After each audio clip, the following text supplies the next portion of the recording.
If you're trained to do anything, the moment you step to the plate to do it, you'll be confident, aware, and conscious of everything you have to do, and it kind of flows through you. I used to call it automatic writing, like great authors. They'd sit and write and they wouldn't even think about it, it would just come through them.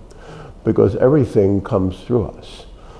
But as spiritual presences, if we understand divinity, divine providence, the will of God be done, then you'll understand that the reason monastic, spiritual people live in communities together often is you'll experience God more fully, more completely, more directly when you're within the confines of kindred spirits. People who listen, who acknowledge, are aware of an infinite, unending, golden, starlit presence. It's just so delicate, so true, so real. It's nothing weak about it in the world. You know, you're not hiding from the world. You're living beyond the world. And as I've often said, that like my friends in Tibet and so forth who lived a life of compassion, they weren't up in a mountain retreat hiding from the world. They were seeking through their presence to lift the world to the sense of spiritual identity, godness, mysticism. It's transcendent of everything. And you give nothing up, you become spiritual, you become larger, grander, greater, unless you like violence and crudity. And then you'll wind up in the wrong side of the street, won't you? But this is forever. That's the path, the tradition. And the requirement is simply to look through everything. Quietly, all your sensory equipment. And you don't look through it, there's a sense of unbound humility. So tender, so quiet, so sweet. I'm using these words to get to a point that suggests infinitude. It's because when you actually see the real God, you'll be infinitely humble. And God will be infinitely humble to us. Can you imagine? And I'm saying this God, not in a religious sense, we have to get out of our head and realize as a spiritual presence we are in this golden cloud that becomes more and more subtle every instant. And that's why we meditate, we pray, we're secluded. Talked about people in Tibet years ago that they'd have their family and friends put mounds of earth and brick and so forth around their little room that they'll spend the rest of their lives in. And they'll be given a certain amount of food here and there and many prayers, and you feel a presence. They're not like a little mountain hovel, you'll feel something sacred. And that person they're the Tathagata, those that are thus gone. In other words, they're transcendent of everything. In their spiritual presence, it's not a weak man that does this.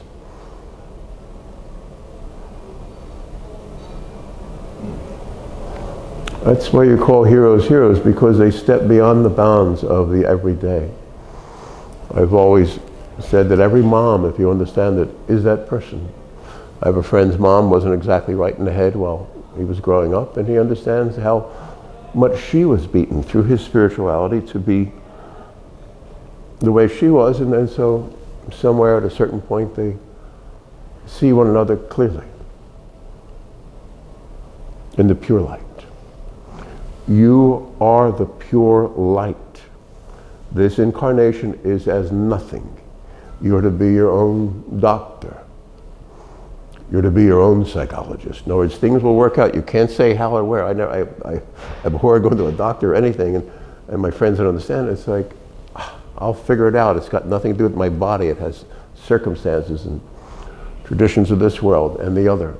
So your own doctor, your own psychologist, you are your own guru. You will transcend this present world. There's nothing wrong with you.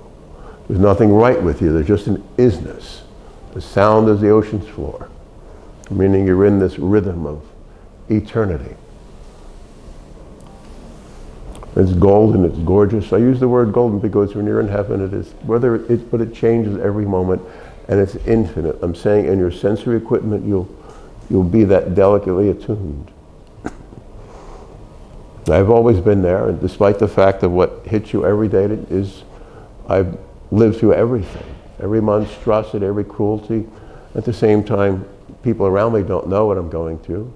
If I'm fighting the devilish forces on their behalf, the spiritual might recognize the spirituality, and others, oh, that's Robert or whoever. I want you to know that there's nothing wrong with you. There's everything right with you in your consciousness. You experience this now. This is an empowerment. You'll give empowerments to those you find worthy. The spiritual, among your friends and co-workers, family. And the rest will do everything to hurt you because they're tempted. And you'll find in spirituality the biggest thing you have to offer people is the ability, the ability to look through their temptations.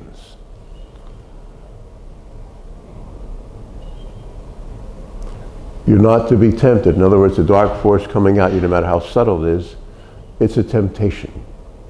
And you don't have to go there. I teach people to listen non-evaluatively to people. No, just be quiet. I've said many times that if you simply listen to one another, the whole world would end in 8 minutes. Truly listen to one another, not, oh, that reminds me of such and such or such and such. To be quiet and let the person express what's truly within. Start doing that with decent people, not the ignoramus in a local place, and you can read right through that. Someone can be acting out but be totally pure, like my buddy Greg here.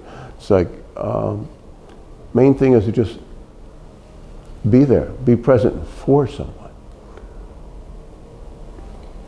That monk in the mountain retreat, that Lama, the Rinpoche, they're called Rinpoche, which means precious one.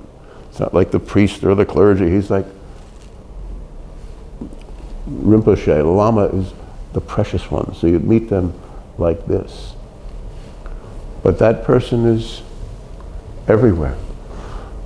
It covers all ground, the space, and the lighted heavens. And that's who you are. You gave that up to be here. You are that, not this. And the sooner you remember that, the sooner this is done. It's not about you sitting off in the corner becoming enlightened and having to walk away from the world. No. It's you overcoming the whole world, ending the world. That's enlightenment. That's illumination. That's why you were born. Forget all the calamitous conditions of the world. If you get here strong enough, if you stay in that little mound of earth long enough, just enough to take care of yourself and keep yourself going, then you'll see Him, the only God. You will become that. And it's a wonderful, wonderful thing to fall into the hands of the living God. That's who you are. That's what you'll do. That's why you exist. That's why you emanate this simple presence, kindness. It's not weakness. It's not being nice. That's a weakness.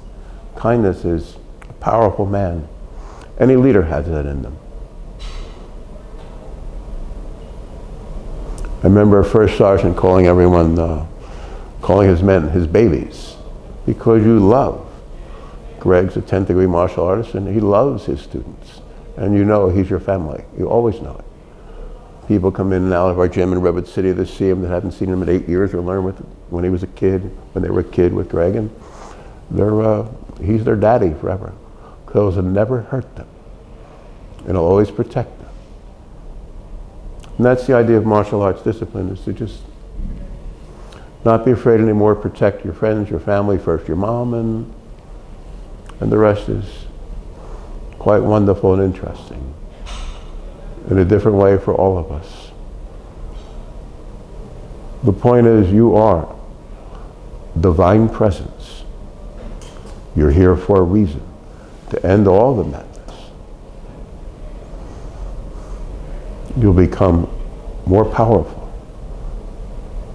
than you can ever dream. But it's not a worldly power, it's not hitting a home run, it's the opposite. There's no fanfare. There's no excitement. And the simple joy you feel is extrapolated out infinitely. It's so mystically pure. Understand, it's like 100 billion atomic presences going off at the same, but that's real mysticism. So even starlight, which might be a touch of that, or great art, or love, or kindness, or caring, or heroic behavior, whatever that is, it's so endlessly pure to peer through the madness and see our Father and our friend. Again, he'll meet us with more humility than we can ever dream. It won't happen every day, all the time, because you're growing, you're learning to figure out all the little spaces of reality where you can connect with like-minded souls and lift them beyond the bounds of mortality, believing they are their body. Your biggest problem, it's hard for me to say it, is you're unimaginably humble and contrite inside, aren't you? It's painful. For me to take part in anything in the world, it's painful. Because I'm not really here, I just want the other person to do well. I'm saying this because that's what all truly spiritual, mystically imbued souls experience. They'd rather hide in a corner, and yet they'll do what's absolutely necessary when it's absolutely necessary. And we'll work. And we're very highly trained. We care, don't we? We want our mom to be freed of what she went through, bringing us up in this war zone, isn't it? Battlefield Earth, isn't it? You're truly spiritual. You truly intended to arrive at this place, this plane of beingness, to heal all the monstrosities of this place. So just listening to one another, being there with one another, and understanding you have all the tools. You can't express them all the time, but you can bring, if you have people you're working with, you can bring the family members, and they'll feel it. You can call it psychic at the beginning, it's not. It's just something very spiritual, and they'll see how to heal and help one another. In other words, families are here for Greg's family of 800 years. I know all of his ancestors, his dad who passed on, their mom, they're here with me all the time. We're his teachers, and it's quite beautiful to be spiritual, especially at this time. This time around.